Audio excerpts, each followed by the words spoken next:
30 minutes to go. RC, conduct weather briefing on Channel 8 Weather Conference Net. Roger. So, arm controls, start arm hydraulic final preps. Roger. LOX 1, perform pogo suppressor charge. Roger. Prop 1, perform RD180 transducer converter calibration. Roger. Peony 2, perform Centaur LH2 SVV cycle test. Roger. That's all the communications between the launch team, basically all the steps that's needed to get us to T0. Yes, less than 30 minutes left. So aboard the International Space Station, if the crew gets a minute, I do believe that they're beaming up this launch broadcast. So hi to my friends aboard the International Space Station that they're going to watch the launch. They're very invested in this. They've been waiting for weeks, months for the Starliner to arrive, and we're good friends with the crew on board, so it's going to be very cordial. But yes, I remember watching minus 29 minutes. The shuttle's launch. And then when my friends landed on either the shuttle or on the Soyuz, we would try to watch the landing coverage too. So certainly we were always watching NASA TV. And we did get a chance to talk to NASA astronauts Tracy Dyson and Jeanette Epps prior to launch. Prop 1, LC. Prop 1, go. Are we complete? Yes, RD180 transducer converter calibration is complete, and the engine FIV is open. Roger. Flight control, start flight control final prep. Roger. LC, Peony 2. Go ahead. Centaur LH2 SVV cycle tests are complete. Roger. Again, Tracy Dyson, Jeanette Epps, two of the astronauts that are on the International Space Station already. We did get a chance to talk to them prior to launch. Update complete. And they said they are ready for Butch and Sunny to arrive. They've gotten their areas all set up for them, so they're really excited to welcome them just about 26 hours after liftoff today. Again, 27 minutes, 53 seconds and counting until liftoff of Butch and Sunny, the first two to fly Boeing's Starliner capsule to the International Space Station. Let's go over now to Brandy and Jim inside Mission Control in Houston. Thanks, Megan. Lead Crew Flight Test Flight Director Mike Lammers is getting ready to poll the flight control team here in Houston for a go or no-go, verifying that all of Starliner systems are ready for launch. Everything is looking good at the moment, and Lammers will use this poll to determine his own response to the final go, no-go poll by the launch conductor just before liftoff. Once we do get into the terminal countdown time frame, there are a few major activities that the team will oversee. The first is Starliner's transition from ground power to battery power. That comes about 18 minutes before launch, and we leave it as late as possible so we can launch with those batteries as... Go ahead. Arm hydraulic final preps are complete. Roger. L minus 27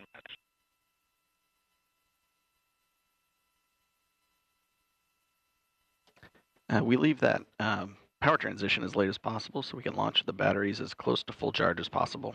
A few minutes later, with less than 10 minutes to go before liftoff, Starliner's ordnance will be armed. That activates the critical systems that are needed to detach all the things that Starliner would ultimately deploy or jettison as it climbs to orbit, or back for a landing if that became necessary. And then finally, just 1 minute and 15 seconds before launch, they'll work with the crew to activate the launch abort system, which would rocket the crew to safety in the case of an abort or on the pad early in the ascent. This will likely be the last you hear from us until liftoff. So we are going to send you back to the team in Florida to let Megan, Dee, and Mike see us through the rest of the countdown. Go Starliner. Now let's take a closer look at Starliner, the next generation crew capsule that you see atop the Atlas V rocket there on Launch Pad 41 on Cape Canaveral Space Force Station.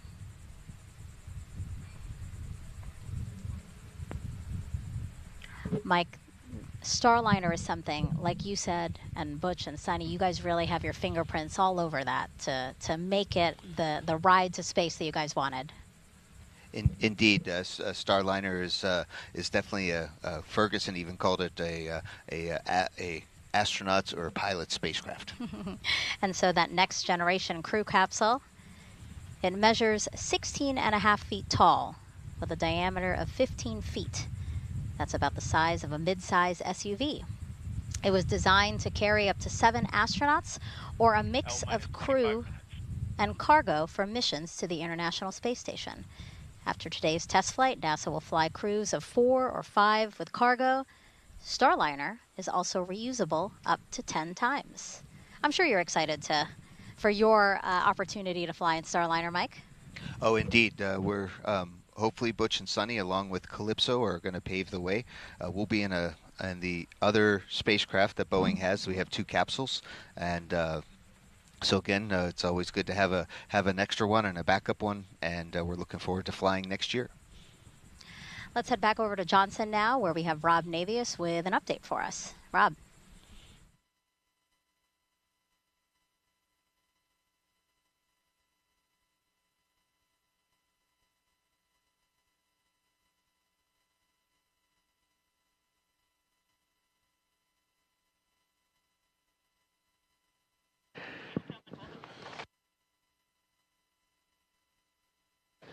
As we mentioned earlier, in the midst of STARLINER arrival preparations on the station, NASA astronauts Matt Dominic, Tracy Dyson, Jeanette Epps, and Mike Barrett are preparing spacesuits to be used for a trio of spacewalks scheduled to begin on June 13th. Other maintenance work is also planned for today by the expedition crew as they gear up for the docking of STARLINER tomorrow to the forward port of the Harmony module. Once STARLINER docks, it will be the 6th visiting vehicle at the International Space Station, a crowded house 260 miles above the Earth. We're standing by here in Mission Control for the Atlas V to take flight and for a new chapter in human spaceflight history to begin just 23 minutes from now.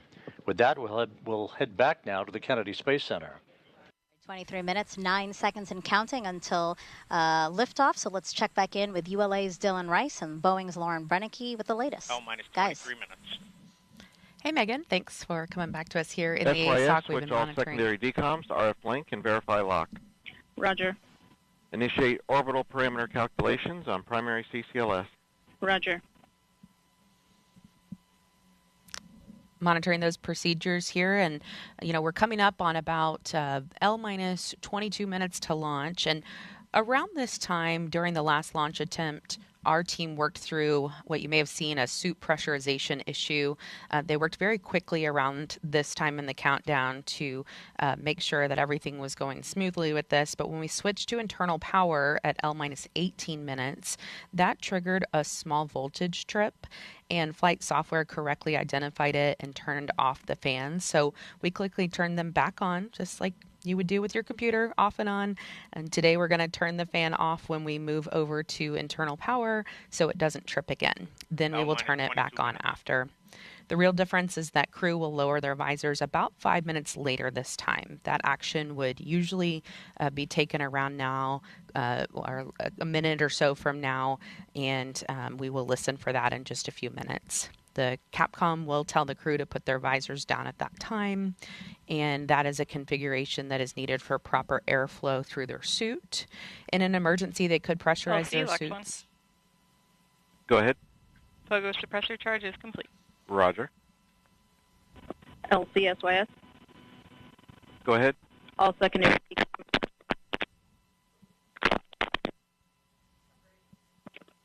Secondary. Yeah, you're breaking up, SYS. All secondary decoms verified on RF link. I did copy that. Please check your headset.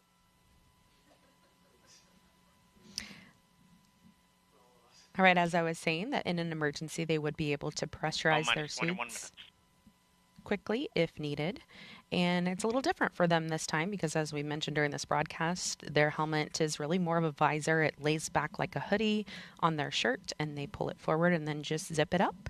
And this config also calls for them to deflate their lumbar support and secure their restraints from launch. So once we get to that point, it's really buckle up. It's almost go time. And then the crews will report back when finished. And then while we're talking around L minus 19, we're also going to be looking for the STARLINER readiness poll for terminal count. That will happen on a side channel. So I'll be listening for that, and I'll let you know when we hear it. We do have a few polls coming up. That one is short. It will take place in the Boeing Mission Control Center, or BMCC, here in Florida. That is where the spacecraft launch conductor, Brian Gartner, will pull people in that room in charge of the propulsion system. Yeah, you see the room there on your screen. Oh, minus 20 minutes. P&E-1, reinitiate AHB charging. Roger. RLM, verify redline monitor and event STARLINER, table are in the you correct can configuration flow, for terminal deflate count. the lumbar support. Verify. RC, verify solar radiation, acceptable for launch. Verified. Right, you might have heard, kind of came in faintly. STARLINER copies. They asked them to go ahead and deflate their lumbar support. Wasn't sure if we're going to hear a little bit more about that. But again, there will be 3 calls coming up on this STARLINER readiness poll for terminal count. They will pull the mission support room manager, or MSR. After launch, the BMCC turns into mission support as things shift over to Houston. They will also pull the spacecraft test conductor, who monitors our power systems. Switch to channel 1. All personnel and visitors remain in present position until launch. Maintain operational silence in the LCC. This is the LC with a terminal count briefing. If a condition exceeds a launch constraint anytime after the terminal count status check, the observer shall announce hold, hold, hold on channel 1, identify their station, and briefly state the reason for the hold.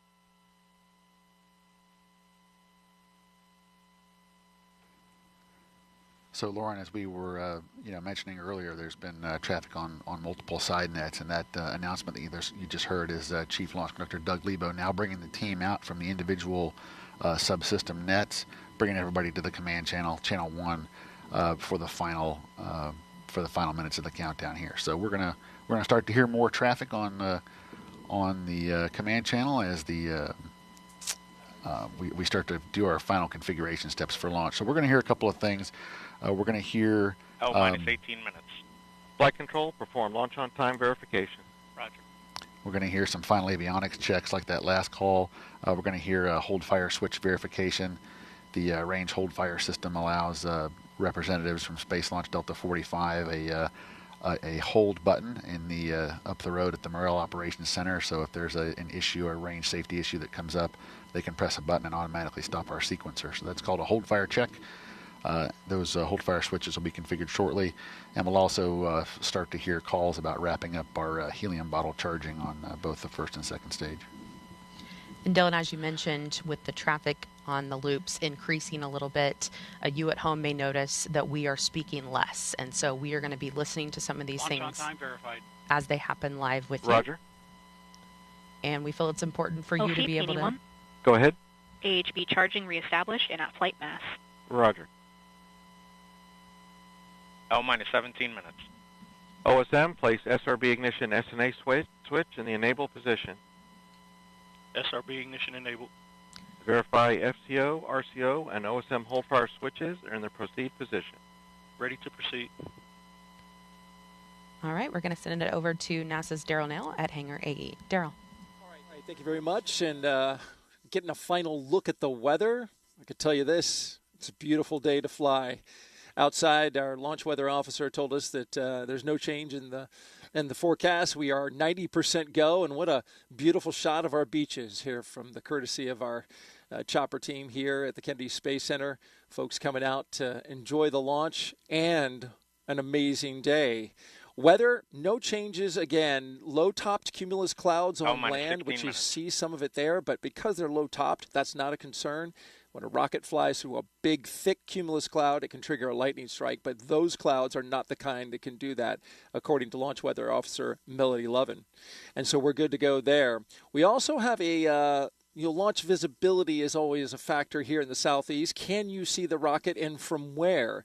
And our friends at United Launch Alliance provided us with this graphic so you can see about which point in the launch you would see the rocket. If you're within the first two inner circles, you should be able to see the solid rocket boosters jettison a minute after launch. Folks in the Orlando and Central Florida area will be able to see it about 90 seconds of flight, and then it'll come into view for much of the rest of the state after more than about 2 minutes, including Tampa on the west coast of Florida. The southeast corner of Georgia might be able to see the Atlas Centaur separation, which happens after 3 minutes of flight. Again, we're looking good here at the ASOC. Richard Jones polled his team, the NASA operations manager. 15 minutes. And all of them are go. LC flight, channel 1 and air to ground 1 are now merged, going to air to ground 1. Roger. We'll send it back to the host desk. LC flight, air to ground 1, ready for contact with Starliner on channel 1. Roger. Starliner, LC, com check on channel 1. Those are comm checks again. LC, Starliner, loud and clear. I have you loud and clear also. And our astronauts, who you see there. Again, this is the test flight. Houston, com check, air to ground 1. Houston, Starliner, loud and clear. Houston has you loud and clear on air to ground 1.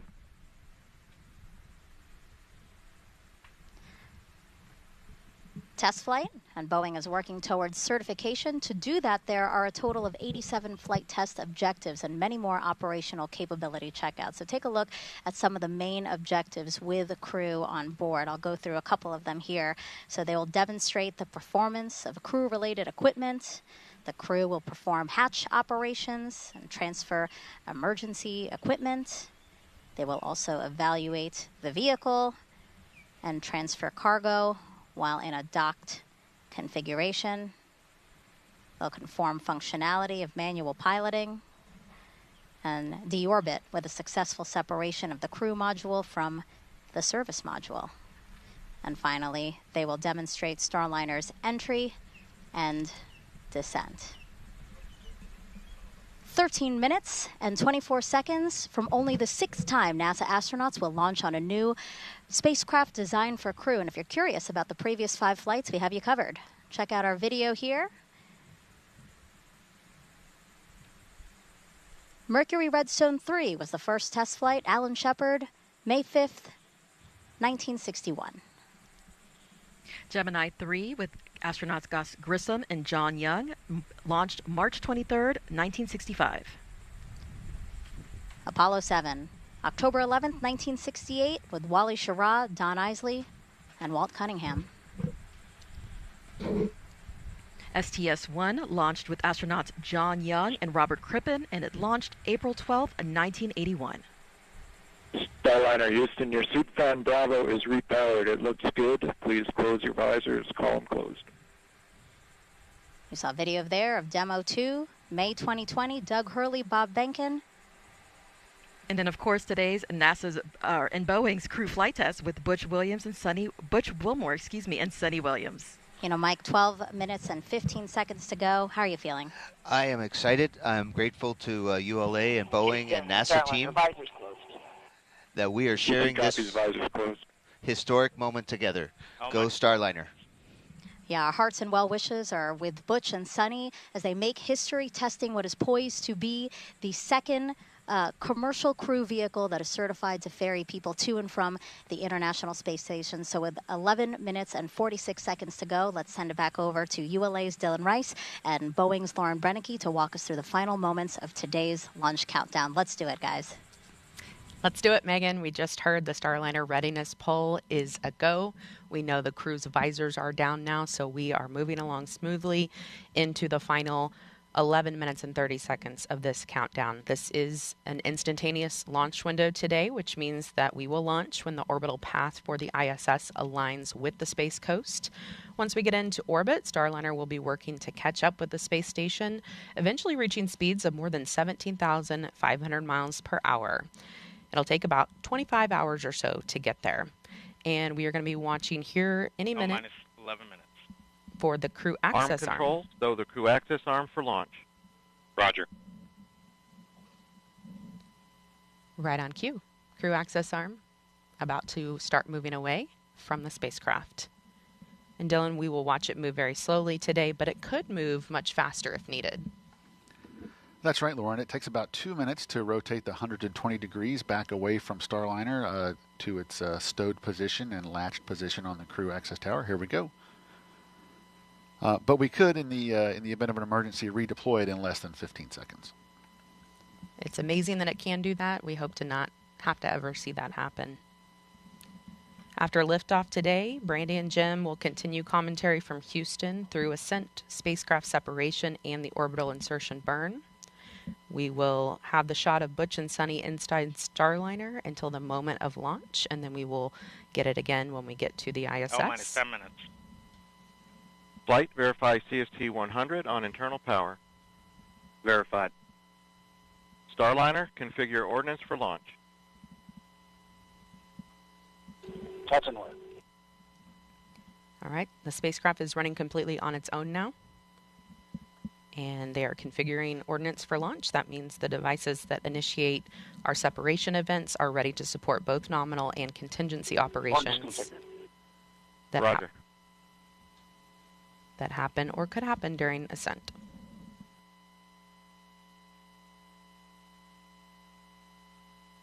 So Lauren, we're just about 2.5 minutes now away from our terminal count status check. The terminal count status check is the final report from each operator indicating that their system, whether it be a ground control system or a launch vehicle system, is ready to execute the final 4 minutes of the countdown to launching the rocket. At this point, if there were an issue, the anomaly team would be discussing it, but nothing like that has happened right now. All's quiet. I am expecting to hear all members of the team report go when pulled by Chief Launch Conductor Doug Lebo. And we're actually hearing on a side channel that they are preparing for the launch vehicle systems poll. This is the long one. A lot of people view this as their favorite poll. It's kind of fun to listen to them list off each system, and then that team will give a final go or no-go for launch.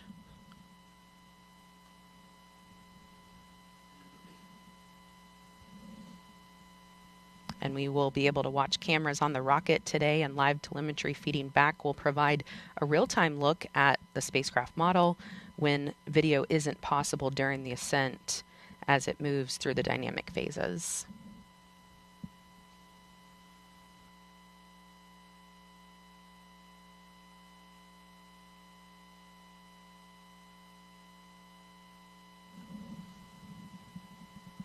L-minus 8 minutes.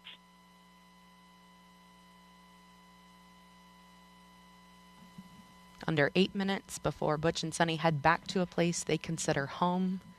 Both of them have spent 2 different stints of about 6 months on the International Space Station, and they are thrilled to be going back for a 3rd time.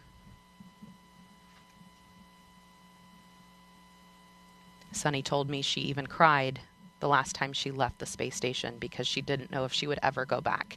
So this flight is a dream for her. LC arm control. Go ahead. True axis arms stowed for launch. Roger. LC switch to ready position. All steps are complete prior to status check.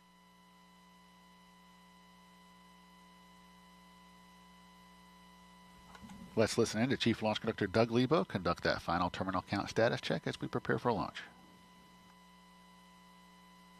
L-minus 7 minutes. Status check to proceed with terminal count. Atlas systems, propulsion. Go. Hydraulics. Go. Pneumatics. Go. LO2. Go. Water. Go. Centaur systems, propulsion. Go. Pneumatics. Go. LO2. Go. LH2. Go. Has gas. Go. Electrical systems, airborne. Go. Ground. Go. Facility. Go. RFFTS. Go. Flight control. Go. GC cube. Go. Op support. Go. Com. Go. Umbilicals. Go. Arm control. Go. ECS. Go. Redline monitor. Go. Quality. Go. Op safety manager. Go. ULA safety officer. Go. Vehicle system engineer. Go. Anomaly chief. Go. Range coordinator. Clear to proceed. Flight director. Houston flight is go. Starliner. Starliner, go. Launch director. You have permission to launch. Proceeding with the count. ALC, verify T0 is set for 14:52:15 Zulu. Verified.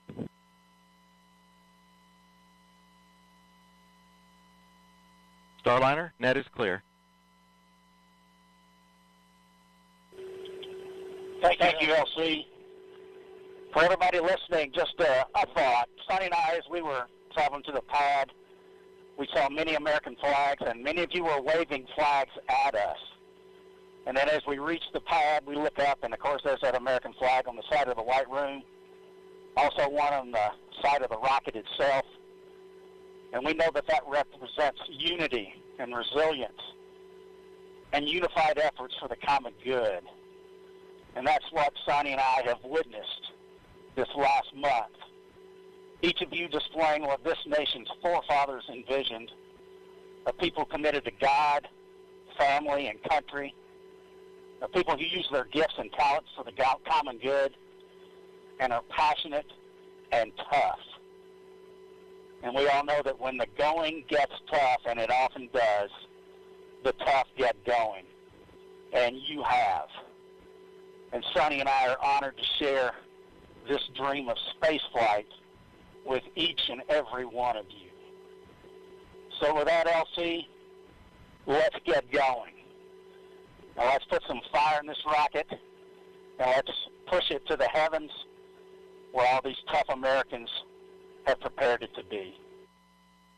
Let's go, Calypso. Take us to space and back. LC flight, Starliner configured for terminal count. On my mark, the time will be T-minus 4 minutes and counting. 3, 2, 1, mark. 3:55. Clocks have resumed for on-time liftoff. Just beautiful words from Butch there. No better example of unity on this planet than what happens at the International Space Station, where Butch and Sonny are headed in just 3 minutes and 30 seconds. 3:30. Atlas hydraulics at flight press. Atlas boosters hydraulic steering systems now pressurized for launch.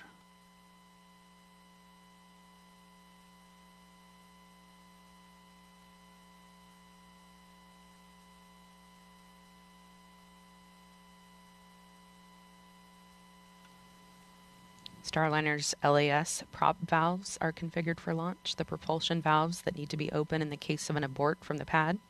3 minutes. Pressurizing Atlas tanks. Securing LO2 topping. 250. FTS internal.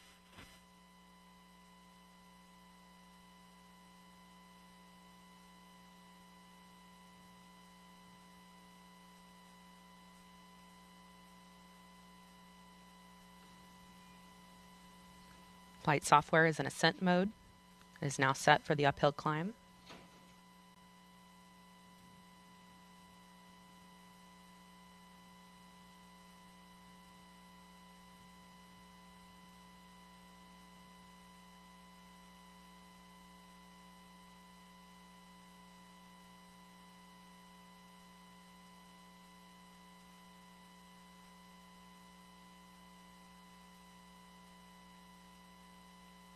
$159.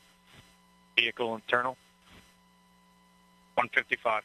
Launch sequencer start. 150. Securing Centaur LH2. Securing Centaur LO2. Vehicle is now transferred to its onboard batteries, and topping is 140. completed. Launch enabled. 137. FTS armed.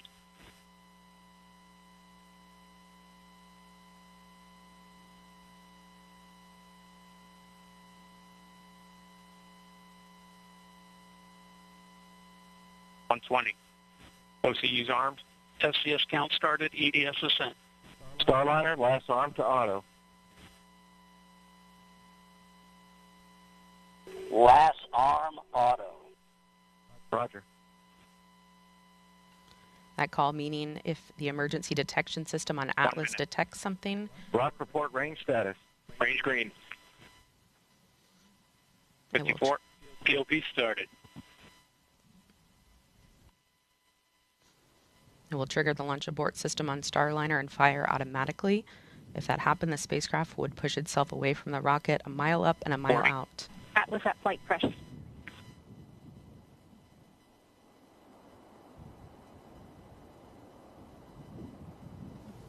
30. Centaur at flight press. 25. Status check. Go Atlas. Go Centaur. Go Starliner. Godspeed, Butch and Sonny.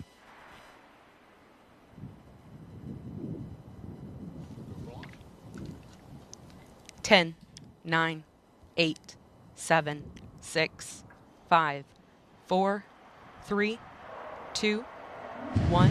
Ignition. And liftoff of Starliner and Atlas V, carrying 2 American heroes, drawing a line to the stars for all of us.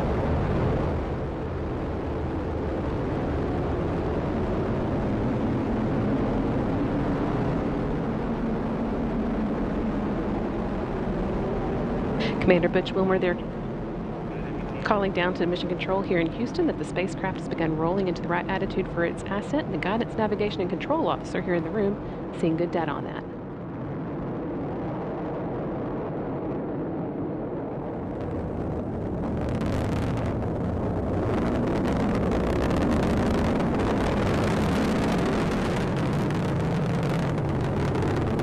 Starliner passing through max Q, or the point of maximum dynamic pressure where the forces of air friction are highest, which in Sunny will shortly be passing through Mach 1, where the speed of sound.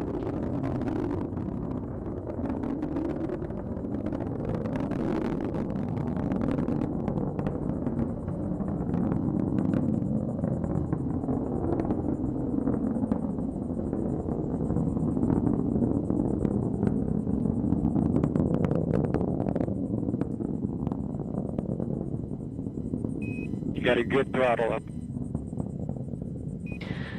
Starliner and Atlas looking good with speeds and attitude increasing as expected. Coming up in less than 20 seconds, the solid rocket boosters will run out of fuel and burn out.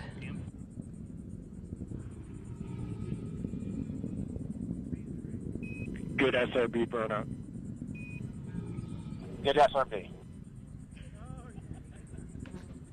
Now that the fuel in the solid rocket boosters has been depleted, the Atlas main booster stage will be continuing its burn for about the next 3 minutes.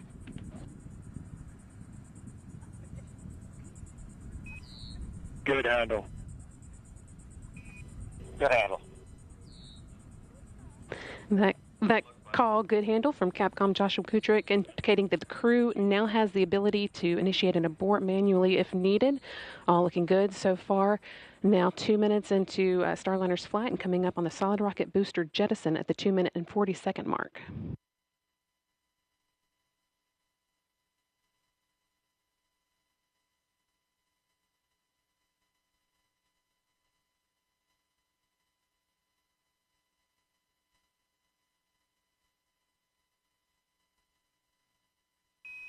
CLG and net, good trajectory. CLG. The solid rocket boosters have now been jettisoned after seeing Starliner through its first 90 seconds of flight. Team on the ground here confirming that it was a good jettison and that the vehicle's trajectory continues to look good. Now 3 minutes into today's flight.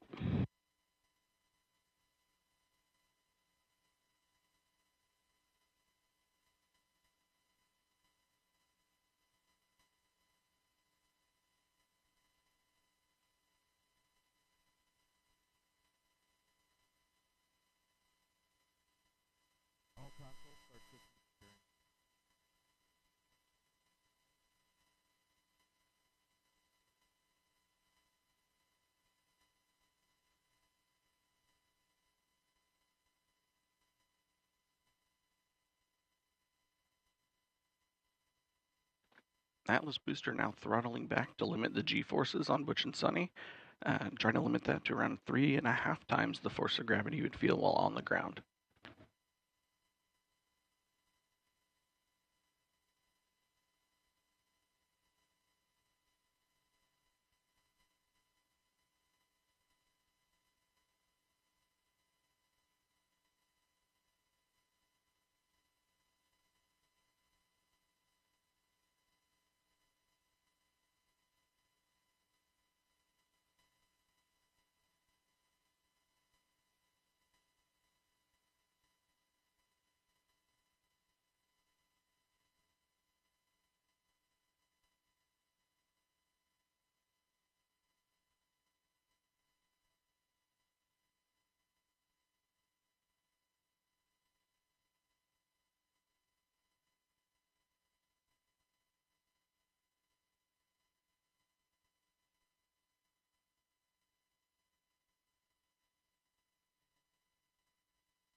Staging. here in the ground. Decals open. You have sublimator act. Decal, sub-act. Decal. Great act. Team on the ground reporting that they saw the ascent cover on top of Starliner that's been protecting the spacecraft's docking system through its climb into orbit. They saw that jettison as planned.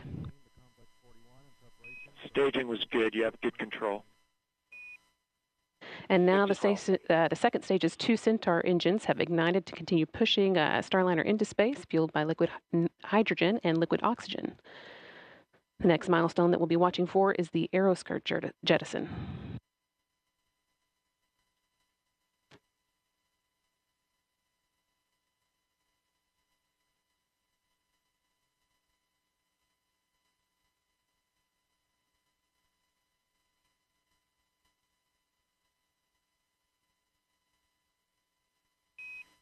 Starliner, you had good booster performance. You're up to plus 31. Plus 31.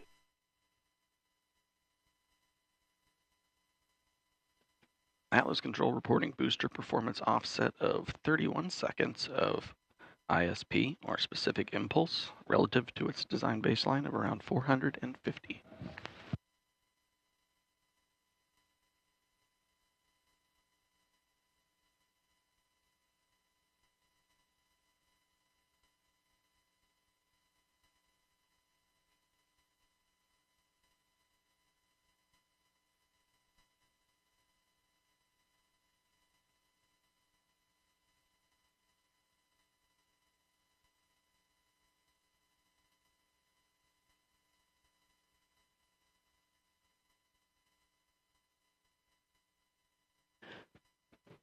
All continuing to perform well, almost 7 minutes into today's flight.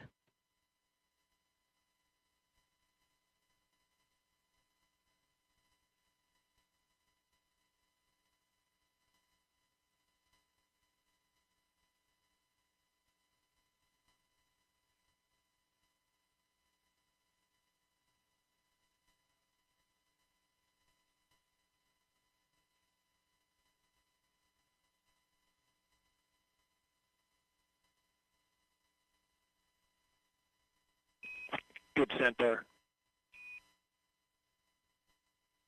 Good Centaur. Capcom Joshua Kutrick continuing to pass good news up to Starliner's crew.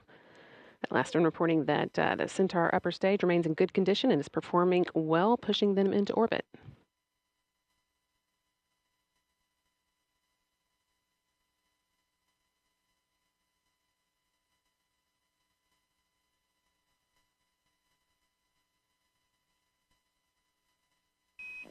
St. John's open. St. John's. Starliner is now entering its first guided abort range, where Starliner would direct itself towards a specific location in the event of abort. In this case, just off the coast of St. John's, the capital of the Canadian province of Newfoundland Labrador.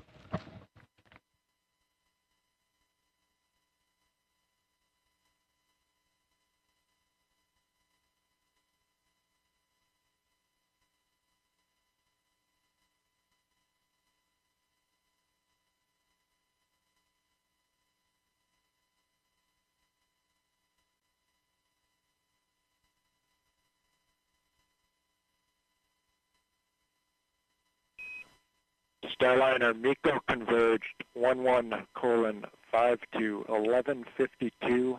Good perf. You're at 34 to 36 seconds. 11:52, 34 seconds.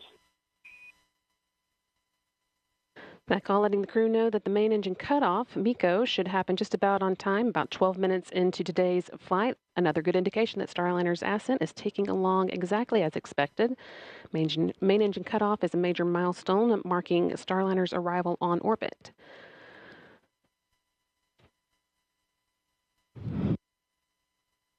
Still got about 2.5 minutes until we get to that, with the spacecraft continuing to perform well, make its way towards orbit. No action, Starliner, on the LCL. That's just the system coming up into controlling mode. Outstanding. No action.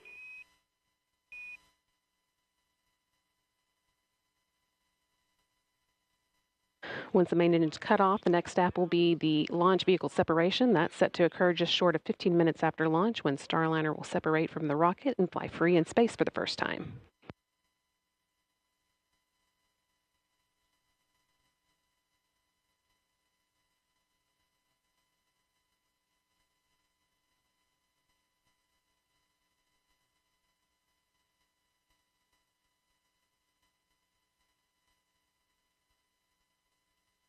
Flight Dynamics officer reporting that at this point, Starliner could potentially make an abort landing off the coast of Ireland. Good cooling. And they're, again, all continuing well, so we're not expecting to need that abort.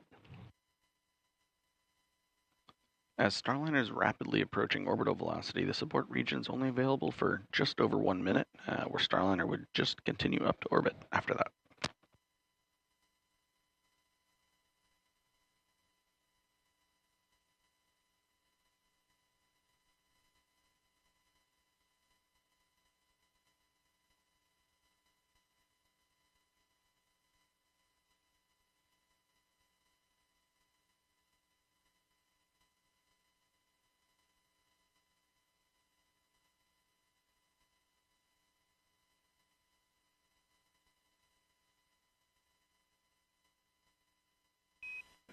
Seconds, D'Amico.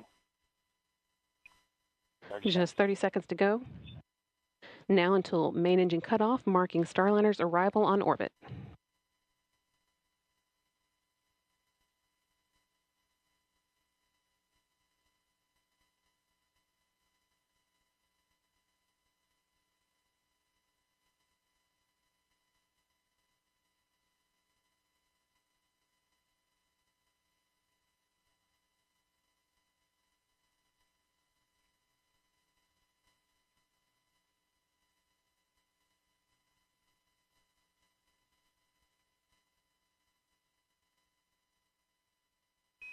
Nominal MECO Starliner. Nominal MECO. And with that nominal MECO call, that's main engine cutoff. We've got good energy, meaning a good velocity for continuing to orbit, and a good plane, meaning Starliner's trajectory is aligned with the International Space Station for rendezvous tomorrow. And with that, Butch Wilmore and Sunny Williams returned to orbit. Individually, they are both extremely experienced astronauts. 14:5 1452. 1452.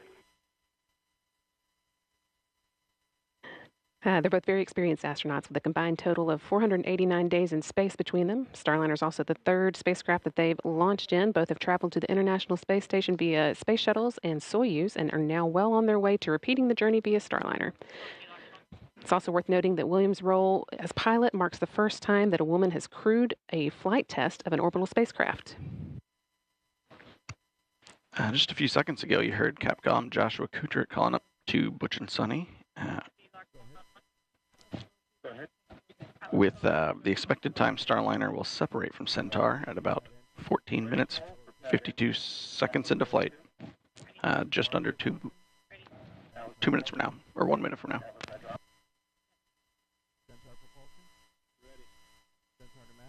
That is actually the last major milestone for Starliner's ascent. All the hard work is done, but we need for Starliner to be flying on its own before it can begin heading towards the International Space Station. There's a slight pause in the action here while Centaur repressurizes and does some attitude control.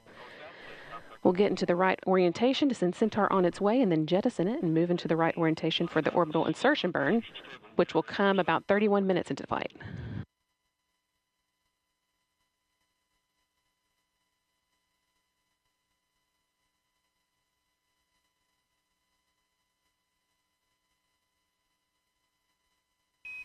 No action on the cabin temp Starliner. No action.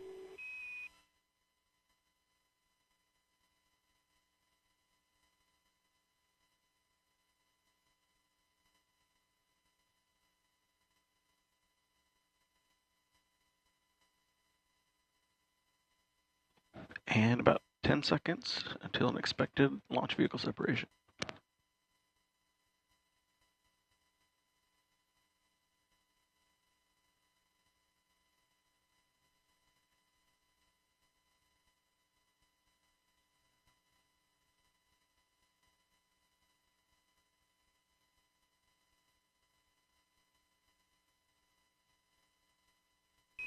LV-SEP confirmed.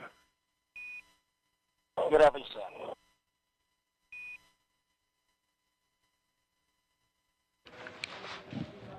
And now that Starliner has separated from this Centaur upper stage, we have a big thank you to our partners at ULA, providing Butch and Sunny a smooth ride to space. That is not the end of today's orbit activity, though. The team will now be getting ready for the orbital insertion burn, which comes 31 minutes after flight. So that's still about 15 minutes away now. Sunny Williams and Butch Wilmore will be getting their tablets out and doing a few other activities to get Starliner ready for that.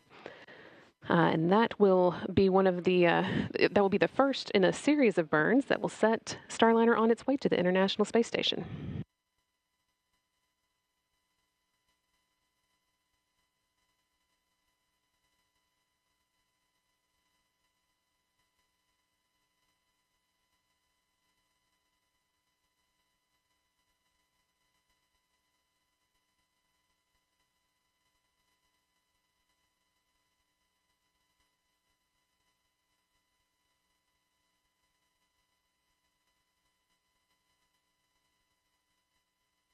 Once again, Starliner with astronauts Butch Wilmore and Sunny Williams on board launched from Florida, the Cape Canaveral Space Force Station, Launch Pad 41 at 9:52 a.m. Central, 10:52 a.m. Eastern today, and they have now made it into orbit. Your nominal TDRS show MDL is active. You have good targeting for OI.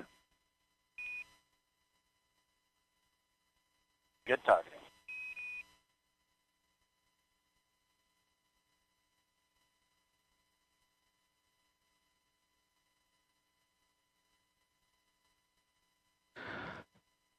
With the call for good targeting and information about Starliner's TDRS schedule being good, means that we've got good communication with the ground. TDRS is the tracking relay data satellites that Starliner uses to talk to the ground, and the flight controllers on the ground are seeing the dynamic. Go ahead. Yeah, if you could relay a message to our brethren at ULA. We're all listening. Go ahead. Yeah, they've been a member of the family for a long time, but now it's official, and we want to welcome them to human spaceflight. We all copy all and really appreciate the words.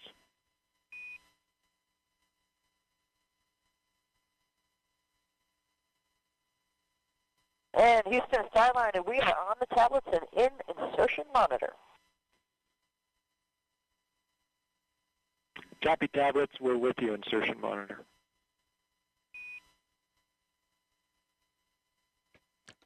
So the crew have their tablets out, so no longer using the paper procedures now that the vehicle has stopped moving so quickly.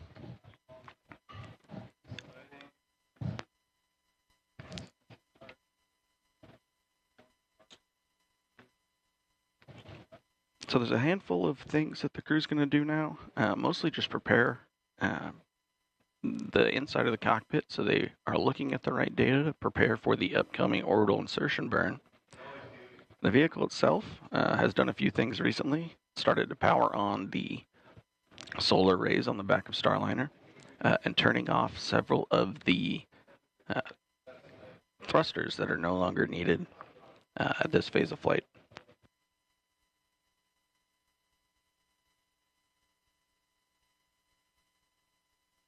Upcoming in about 4 minutes, Starliner is going to start to orient itself in the direction it needs to do the orbital insertion burn. And the crew inside the vehicle will be turning the wireless access point on and allow them to stream some of the data from the spacecraft onto their procedure tablets.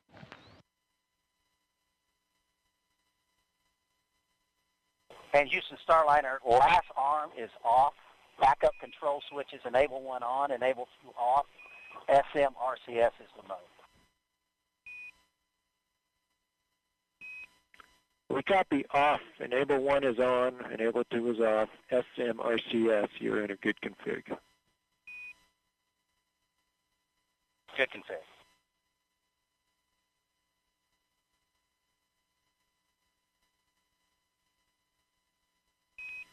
Your EXDV targets are on board and good. Good EXDV.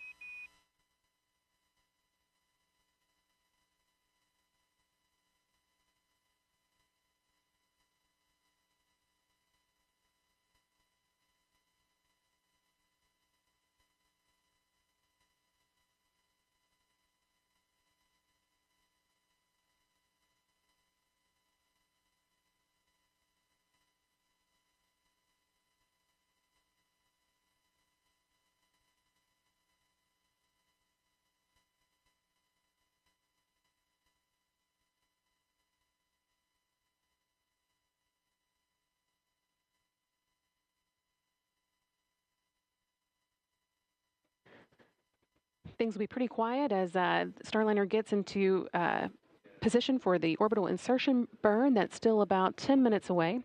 Starliner is actually designed to be pretty autonomous and, in fact, docked with the space station on its last trip around without the help of any crew on board. But we do still want to know that if needed, Butch Wilmore and Sonny Williams could take control and manually abort the spacecraft's approach to the station if they needed to.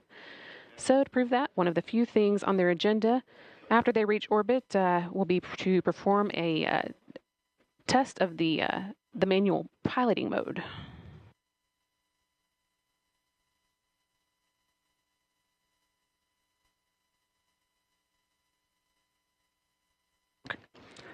This test will involve first pointing Starliner's nose towards the Earth so that its communication antenna on the back of the service module is pointed at the satellites, the teeter satellites that allow it to communicate with the team on the ground.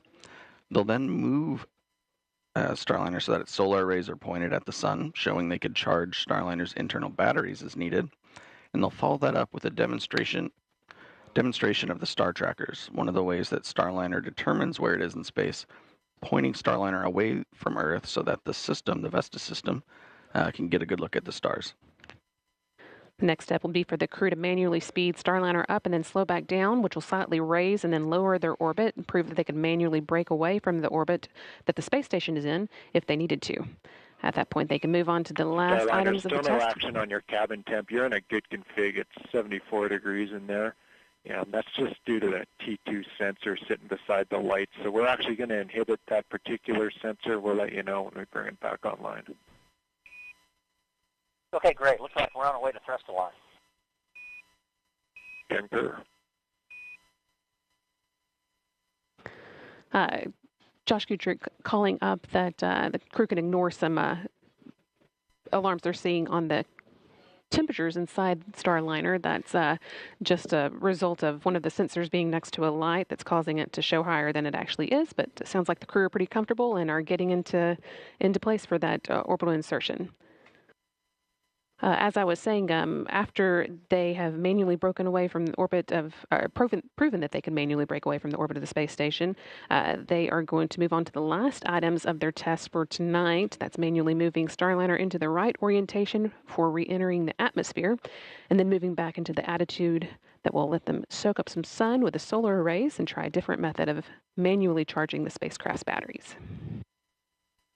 But again, once that all has to wait until after the orbital insertion burn. This is, again, the first of several burns that will put Starliner on its way to the International Space Station. We've still got about 6.5 minutes until we fire up the engines for that burn.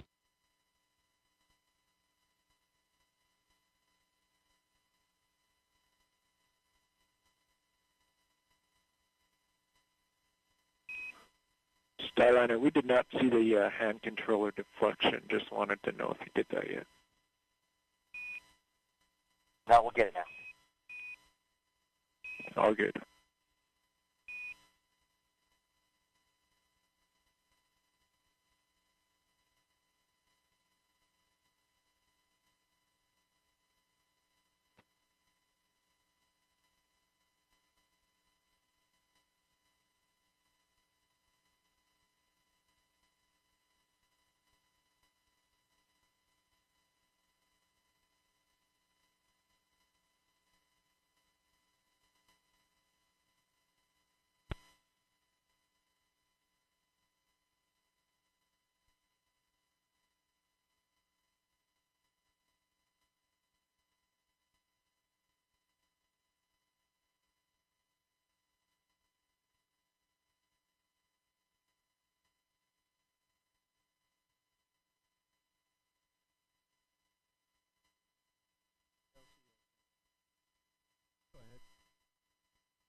Team here on the ground saying that everything is looking like it's in the right configuration for the orbital insertion burn.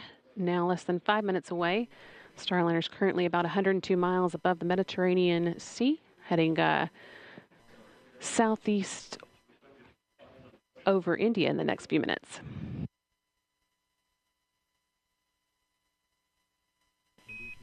Starliner, good config for the OI burn. Good config for OI. And good config from the OI burn. Crew and ground control is noting that Starliner is pointed in the direction it needs to for the OI burn. It should also be about the time that the crew are using their tablets for their procedures, also charging them, keeping them topped up for the rest of the rendezvous. We unfortunately won't have a view of Williams and Wilmore as they work through this procedure. Although we had a view of them from inside the cabin on the ground, Starliner isn't able to send that view to us again until it gets to the International Space Station. So you'll be seeing this screen quite a bit as Starliner was getting into the right position for the burn. And actually just now you can see some of the engines firing that help it steer and move around in space. And you can also see what attitude it's in at any given time. Lots of good information on this screen. It is. A lot of this information actually directly mimics the views that the crew is seeing, especially the one in the upper left-hand panel. That is an exact copy of the display the crew is using for their attitude directional indicator. It also covers what mode their translational hand controller and the translational pointing is in. On the left side, on the right side, the pointing guidance, which tells the Starliner in automated mode which direction to point, or when in manual mode, which direction the crew needs to move the vehicle, like we're going to do in some of the manual piloting maneuvers. And following back up a little bit on the camera conversation, there is a planned upgrade of the Mustang system that we should see on our PCM-1 mission that will include live feeds from inside the cockpit. And the Mustang system is the cameras that we were seeing views from earlier. That's correct. There's a handful of cameras around the inside of Starliner. We often see the one from kind of beneath Butch and Sunny. That's given one of the better views without being directly right in their face while they're inside the cockpit during pre-launch. But once they're in orbit, they've gotten out of their seats a little bit, and we should be able to see a little bit more around the cabin.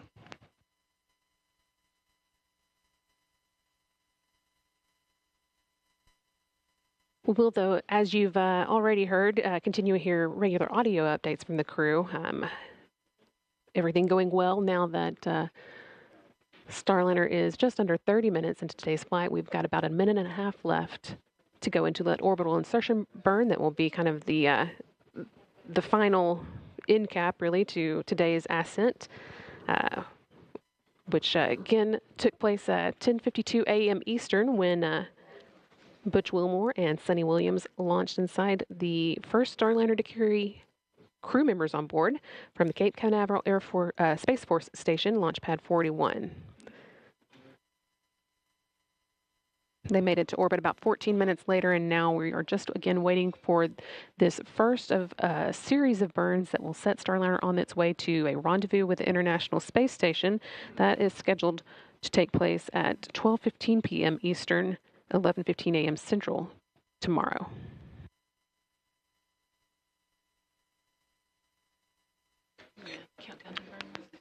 And we're coming up at about 40 seconds till the orbital insertion burn. This burn is going to take Starliner out of its slightly suborbital trajectory and push it up to an altitude that will allow us to catch up with ISS for a rendezvous later tomorrow.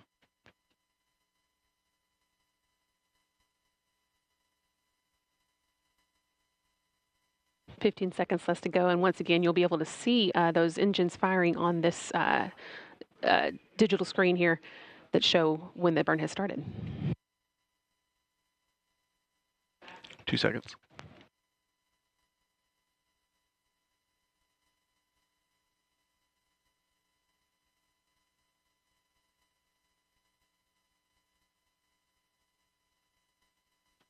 And flight controllers here in Houston, seeing 4 good OMACs, good burn.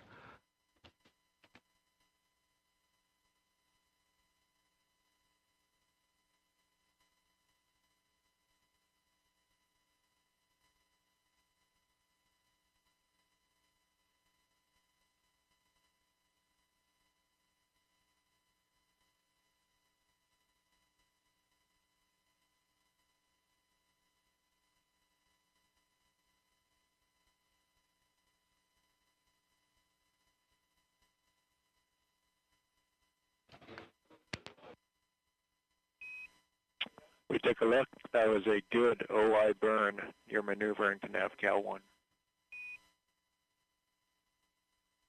Good OI burn, going to NavCal 1.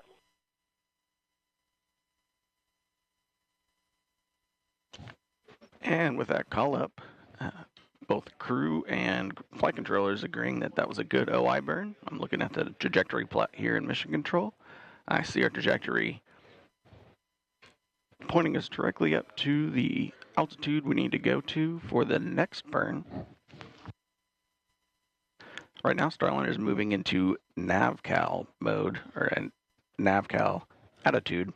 That's going to be the first of several positions that Starliner, directions that Starliner points itself to track some of the stars from the Starliner and update the position inside of the position orientation of Starliner inside of its guidance, navigation, and control algorithms.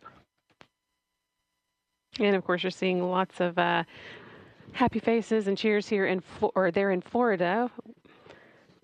Everybody glad to see Starliner safely in orbit with Butch Wilmore and Sunny Williams in tow, sending it on its way to the International Space Station for docking tomorrow at 12:15 p.m. Eastern Time. Once again, Starliner safely on orbit, has conducted a good orbital insertion burn, and is on its way.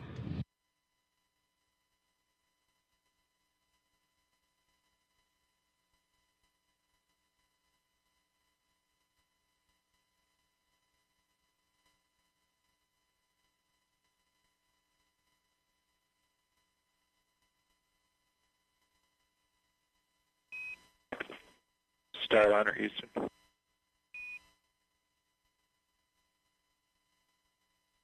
Go ahead, Starliner, Houston. Yeah, you do have good cooling. The sublimator is working. We are watching it, though, because the water usage is just a little more than we thought we were going to see. You probably noticed that. It's a reason for the advisory there.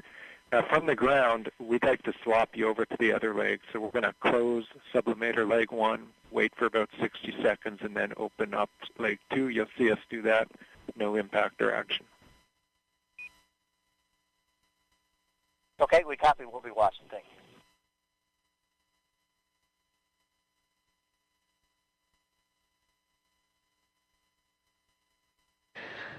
Joshua Kutrick there again, giving the crew some words about information they're seeing on orbit. This one related to sublimators, which are used to cool the spacecraft down. But just letting them know that there's nothing that they need to be concerned about. The team will keep watching that.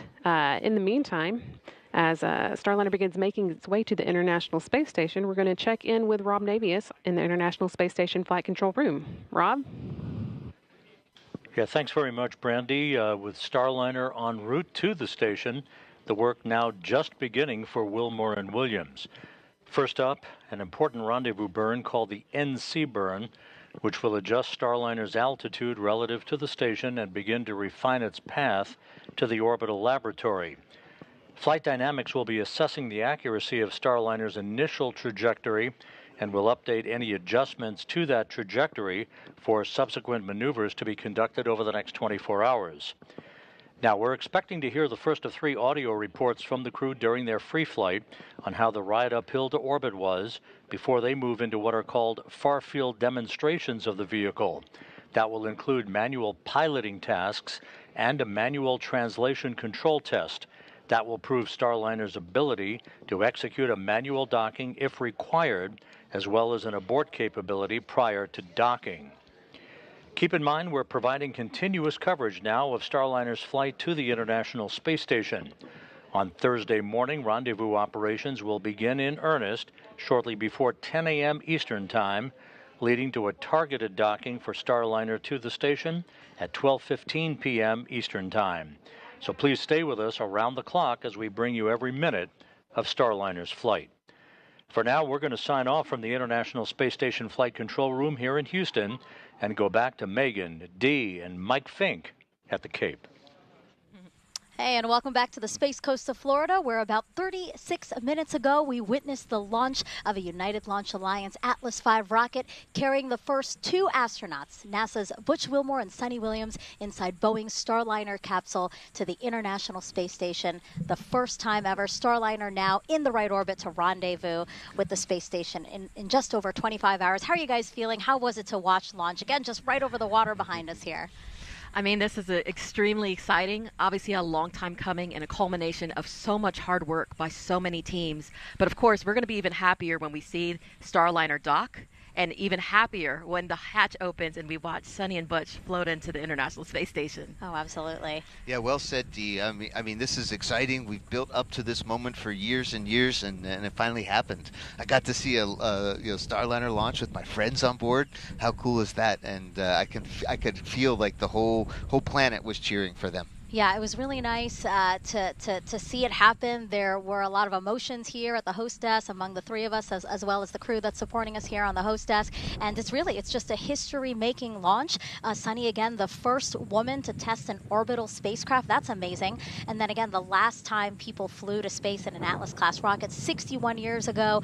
CFT, this final test to certify Starliner. And then once in orbit, the first time in NASA history that the agency will have three different crew spacecraft operating in space simultaneously. So that's the International Space Station, SpaceX's Crew Dragon, and again, once Boeing Starliner spacecraft gets there, Boeing Starliner spacecraft. So really just like a lot to celebrate. It's amazing. You know, Mike, I know you've been part of Starliner's journey from the very beginning, working alongside Butch and Suni and all the teams across Boeing, NASA, ULA. So talk to us. How does it feel to see this rocket from your perspective? I was so impressed all the way through the launch countdown and all the way through orbital insertion burn. Everything was just like the final simulation exercise they give us back at Johnson Space Center, where they just give us everything nominal. And there we are. Everything was fine. No hiccups, no drama, nothing to worry about. And so I was really happy with Butch and Suni, and for Butch and Suni, and happy with the whole team. As Butch said, thank you to the United Launch Alliance for a great ride up, and welcome them to the club of rocket companies that can send humans into space. Now we just got to get to space station in 24-ish hours. I want to discuss. Let me know if you're there. And we've been asking for some questions on social media, so we still want to get to those because there have been a lot. So why don't we pull up one question here right now? This one's from Ramon. What is your favorite part of being an astronaut, Mike? Is it days like this? Definitely days like this, Ramon. Very much glad to be an astronaut on this day. I think Butch and Suni might be a little bit happier than me to be an astronaut today, but this is definitely a great day. And if you're not on the rocket yourself, helping your friends is a really great way to be an astronaut.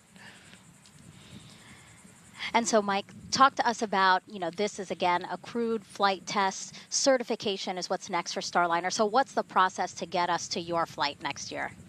Well, first we have to, Butch and Suni, they've gotten to orbit. That's, kind of step one.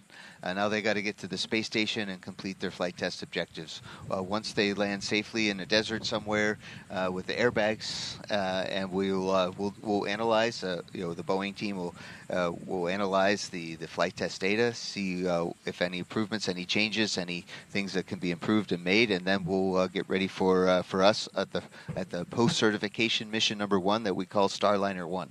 I think Dragon had a similar one. They called themselves Crew 1. Well, we're Starliner 1, and we'll be ready to fly when the spacecraft is. Right. And so obviously there's still a lot on this road for Starliner. But when you do fly next year on Starliner 1, Mike, I know that there's a bunch of people here who are very excited for you, so much so that they created this shirt. Oh, no.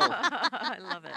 Mike Fink Fan Club. That's right. Oh, he's hiding, guys. He's hiding behind his computer right now. I am deeply humbled. Thank you. No, yes.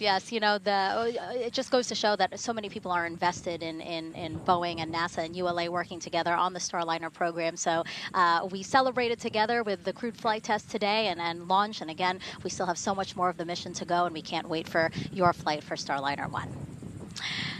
All righty. Thank you very much.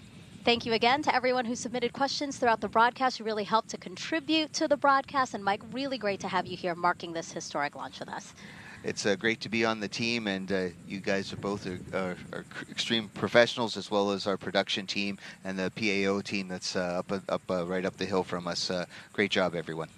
Absolutely, and today's liftoff could not have happened without the many teams across the country supporting this launch, which of course is just the first of many critical milestones for this flight test. Yeah, that's right, Dee. So our coverage tonight, or today, won't end here. First up, we have a post-launch news conference starting at 12:30 p.m. Eastern Time right here on NASA TV, followed by continuous coverage of Butch and Sunny's transit to the International Space Station.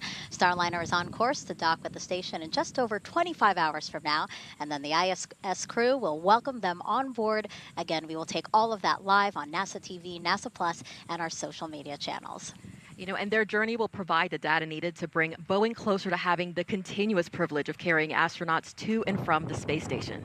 Hey, and that's the perfect opportunity, right, to pull up this QR code we have ready for you.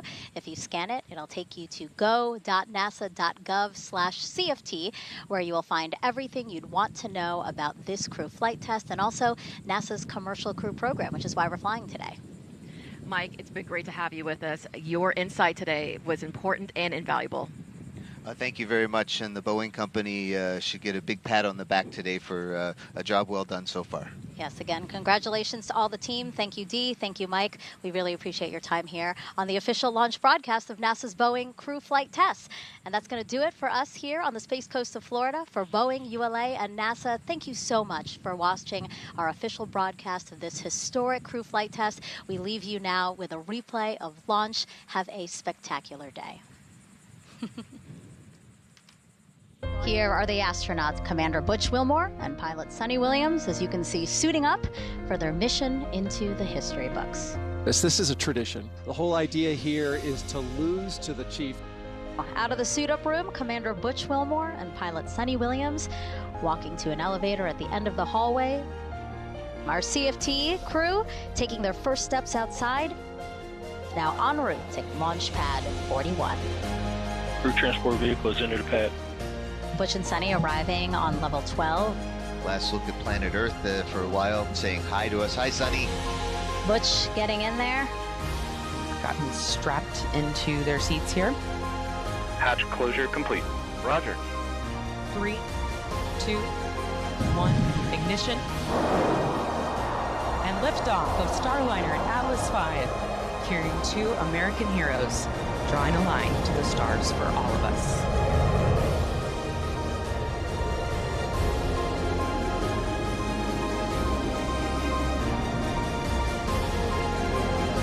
Commander Butch Wilmore, they're calling down to Mission Control here in Houston that the spacecraft has begun rolling into right attitude for its ascent. We got its navigation and control officer here in the room seeing good data on that.